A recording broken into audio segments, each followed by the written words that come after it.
Bwana Yesu asifiwe, ndugu msikilizaji wetu wa kipindi chetu cha tafakari ya siku. Tunayo tafakari siku ya leo ambayo Bwana ametupa. Nami nakusalimu katika jina la Bwana wetu Yesu Kristo. Na moja kwa moja twende tukaangalie Bwana ametupa nini kwenye tafakari yetu ya leo. Tafakari yetu ya leo inatoka katika kitabu kile cha Samueli wa pili sura ile ya 4. Ambapo katika kusoma tutasoma mstari ule wa 10, nitaanzia mstari wa 9. Nitaanzia mstari wa 9 kuleta maana. Nilikuwa nataka tusome mstari wa 12, lakini nitaanza mstari wa 6. Wa 8. Wakamletea Daudi kichwa cha Ishbosheth huko Hebron, wakamwambia mfalme, tazama, hiki ni kichwa cha Ishbosheth mwana wa Sauli adui yako, aliyekutafuta roho yako. Bwana amemlipia kisasi bwana wangu mfalme hivi leo juu ya Sauli na juu ya wazao wake. Naye Daudi akawajibu,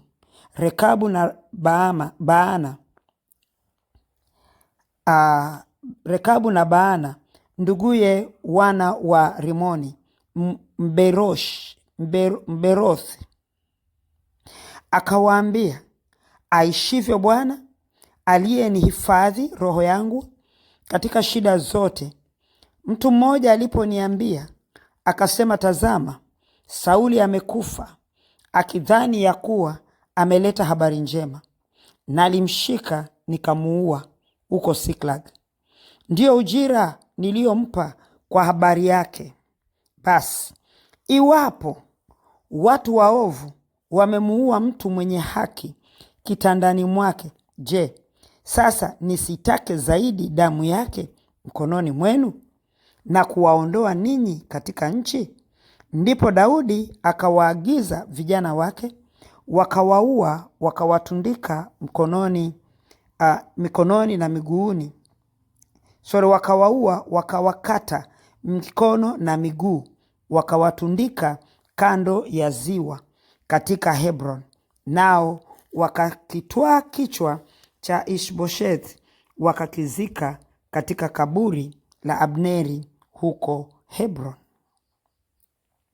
Hizi ni habari ambazo zilikuwa zinaendelea wakati wa utawala wa mfalme Daudi baada ya Sauli kufa. Daudi alikuwa na agano na Jonathan, mtoto wa Sauli. Mbali na yote ambaye Sauli alifanya kwake, lakini Daudi aliheshimu ile familia kwa sababu ya mtu mmoja aliyekuwa amebeba haki katika familia ile, Jonathan. Na katika heshima hiyo walikuwa wameingia agano, kwa maana walikula amini ya kutokudhulumiana, yaani upendo wao uwe ni wa kudumu. Sasa Daudi alikuwa hawezi kulipa baya kwenye familia ile. Ndio maana kuna watumishi ambayo alikimbia mbio wakati Sauli alipokufa, akamkimbilia mfalme Daudi, akamwambia, sasa uko huru. Maana alikuwa anakukimbiza ameshakufa, akifikiri anafanya jambo jema. Lakini kwa sababu ya agano ambalo lilikuwepo kati ya Daudi na Jonathan, Daudi akasema akamuua yule alileta habari. Sasa tunao hawa ambao sasa hivi wameenda wakamuua mtoto wa Sauli, Ishbosheth, ambaye walimkuta amelala kitandani, amepumzika mchana. Wakaingia, wakamdunga mkuki kwenye tumbo, wakamuua, wakifikiri watapata sifa kwa Daudi. Lakini hawakujua kwamba Daudi alikuwa na agano. Sasa kutokujua agano la Daudi na Jonathan liliwaingiza na wao pia kwenye kuuawa. Wakauawa, Daudi akawaua. Sasa sisi wanadamu, angalia kitu ambacho kimefanyika hapa. Kuna mtu mmoja ameheshimu agano ambapo watu wengine hawaelewi. Sasa sisi tunaweza tukawa tunafanya vitu ambavyo tunashindwa kuelewa thamani ya agano la wokovu wetu. Thamani ya agano la wokovu wetu ni la kuishi katika maisha yanayompendeza Mungu na wanadamu.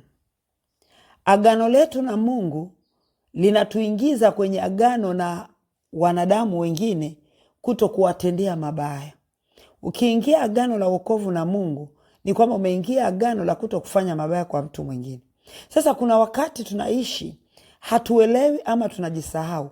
Tunaishi kwa ndani mtu anachuki na mtu, ndani anamwonea wivu mtu, ndani hivi, ndani kuna mashindano kwa ajili ya watu wengine na mambo mengi ama makorokoro mengi ambayo tunakuwa tumeyabeba kule ndani. Alafu tukifikiri kwamba tuko salama. Bwana huwa anaheshimu agano. Anaheshimu agano na sisi tunatakiwa kuheshimu agano la wokovu. Agano la wokovu linatutaka tutende mema. Agano la wokovu linatutaka tuwe watu wema katikati ya watu wengine. Agano la wokovu linatutaka sisi tutangaze ule wema wa Mungu katikati ya uovu. Sasa inapotokea kwamba sisi kwa namna moja ama nyingine tukaenda visivyo kama hawa ambavyo walifanya visivyo. Yule aliyekuja kuleta taarifa za Sauli kufa alifikiri amefanya sahihi. Tena akafikiri labda atainuliwa, atapewa cheo, atapewa hivi, lakini akakuta anauawa. Hawa nao wakawa wanafikiria ya kwamba tukipeleka taarifa hizi, mfalme atatupenda sana. Atatupenda sana. Wakashangaa wanauawa, alafu wanakatwa mikono, wanakatwa miguu kwa sababu wameshiriki kifo cha mtu ambaye hana hatia.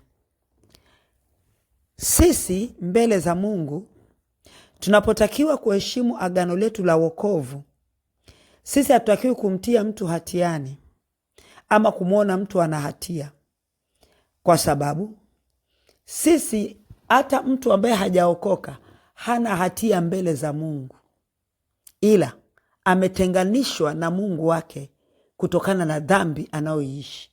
Dhambi ile akiipeleka msalabani ikafutwa, yule mtu yuko safi mbele za Mungu. Kwa hiyo hana hatia, kwa sababu Yesu alikuja kuturejesha kwenye nafasi yetu. Hiyo inatuondolea sisi hatia. Japo mtu atakuwa anaishi ni mpaka ampe Yesu maisha yake, ndiyo anarejeleshwa mahali alitakiwa kuwa. Sasa Mungu atusaidie tuweze kuheshimu agano letu la wokovu, ili tuweze kufanyia kazi yale ambayo yanatupa sisi credit kwa Mungu kwa sababu ya kufanya vema. Biblia inasema kwenye Yakobo sura ya 4 mstari wa 17, ajuaye kutenda mema asipotenda kwake ni dhambi. Ni mangapi ambayo tunajua sisi kufanya? Angalia Daudi alivyofanya. Daudi alijua kutenda wema. Alijua kutenda wema ni credit na kutokutenda wema ni dhambi. Akaamua kupata credit kwa kuto kukubali kusikia taarifa za kifo cha Sauli, hata kama Sauli alikuwa anamwandama, hata kama Sauli alikuwa anampiga, hata kama Sauli alikuwa ameweka ushirika wake pale, kwa maana ameweka nafasi yake mahali hapo. Bado Mungu anatutaka sisi tuheshimu agano. Agano tunapoliheshimu ndio litatupatia sisi kuishi sawasawa na Mungu, kuishi katika mapenzi ya Mungu. Kinyume na hapo, ndipo tutashindwa kumpendeza Mungu, na tunaposhindwa kumpendeza Mungu kwa sababu ya kushindwa kuyaishi hayo, tunajikuta mahali pagumu. Tutajikuta pale kwamba ninajua kutenda mema lakini si kutenda, mimi nitahesabiwa mkosa sawasawa na neno. Sasa inapofika mahali tunajifunza, tunamwona Daudi alijua kutenda mema. Kwa nini? Kwa sababu kuna aliyemtendea mema. Jonathan ndo alimfanya Daudi akakimbia, akaepuka kifo ambacho kilikuwa kiko mezani kwake, kiko miguuni pake, kiko karibu yake. Jonathan ndo alimfanya akakimbia. Aliutunza uhai wa Daudi kwa agano, waliahidiana, na Daudi akasema nitatunza. Na kweli alitunza, pamoja na kwamba hakuweza kuwarejesha tena waliokufa, hakuweza kumrejesha Ishboshethi, hakuweza, ila akasema nitatenda wema. Ndiposa alipokaa kwenye meza yake akaita watu wake akasema, naombeni muniambie kuna nani amebaki katika familia ya Sauli. Siba akasema yuko aliyebaki anaitwa Mepiboshethi. Mepiboshethi alianguka, ni kilema, alianguka akikimbia. Wakati wanakimbia vita, yule mfanyakazi yaya wake akambeba akakimbia naye, na alivyokimbia naye akaanguka yule mtoto, na yule mtoto akawa kilema. Ameishi katika ukilema akiwa amepoteza matumaini, lakini tumaini lilikuwa bado lipo kwa sababu ya agano la baba yake. Tumaini lilikuwa bado lipo, na tumaini lipo kwetu sisi kwa baba yetu ambaye si muongo, si dhalimu. Yeye husimamia amina neno lake. Amefanya agano na uumbaji wake, agano la wokovu, agano ambalo linatutaka tunapoishi sawasawa na mapenzi yake kwa kumpokea Kristo awe Bwana na Mwokozi wa maisha yetu, alafu niamini ya kwamba alifufuliwa katika wafu na kuwa nimeokoka. Hilo ni agano Mungu analitunza, ndio maana hukumu yake inasimama kwenye haki. Sasa Daudi alisimamia agano, na lile agano lilimpa yeye kusema kamleteni Mefiboshethi, kamleteni Mefiboshethi. Mefiboshethi akaletwa, na alipoletwa Mefiboshethi alifikiria kwamba anauawa, maana alijua kwamba sasa washaua wale wengine wote, sasa mimi tena jamani, na mimi tena. Ndipo alipofikishwa pale alijiona kama mbwa mfu, lakini alipofika mbele ya Daudi, Daudi akasema, niko hapa kutimiza agano nililoingia na baba yako.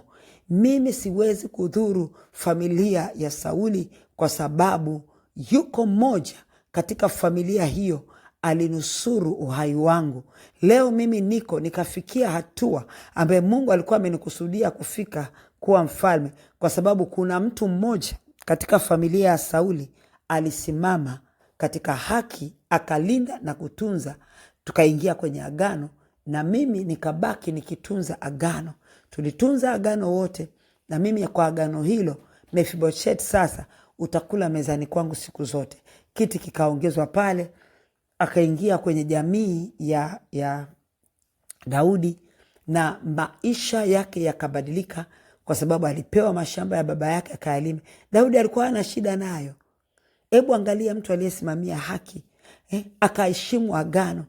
Mashamba ambayo ndio alikuwa Daudi ya Sauli akachukua akarejesha kwa Mefiboshethi. Akamwambia Siba, wewe na familia yako yote nyinyi mtakuwa watumishi wa nani?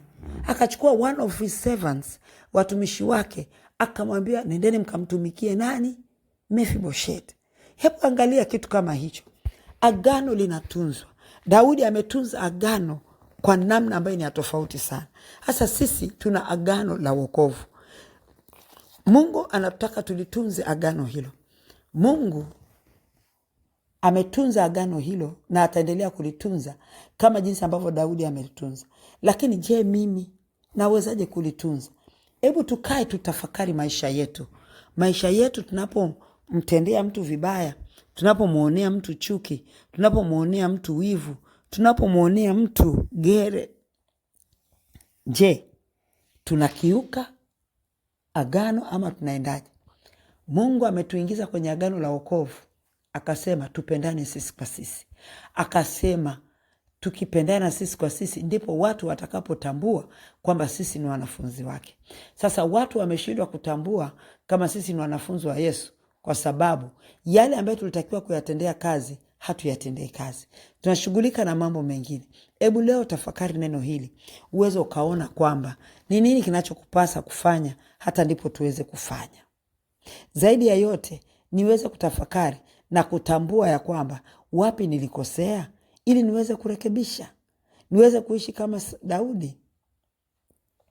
Niweze kuona kibali kile ambacho tangu Bwana uliniita kufanya kazi, tangu siku uliponiita, nilipozaliwa, nikakua, nikapata ufahamu, naishi kwa kibali chako. Bwana Yesu, tuko mbele zako.